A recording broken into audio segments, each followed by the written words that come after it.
cabelo com esse secador. Ô, Vó, o que você tá fazendo com esse aspirador de pó no banheiro? Oxi, aspirador de pó? Esse daqui não é secador? Ai, vó, onde já se viu secador de cabelo desse tamanho? Os cabeleireiros iam morrer de dor no braço. Ah, mas eu queria tanto secar meu cabelo. Aqui, vó, esse aqui é um secador de cabelo.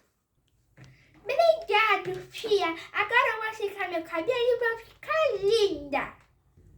Ai, vó, você já é linda de qualquer jeito. Te amo. Só que eu tenho que ficar de olho em você pra você não aprontar. Também te amo, minha netinha.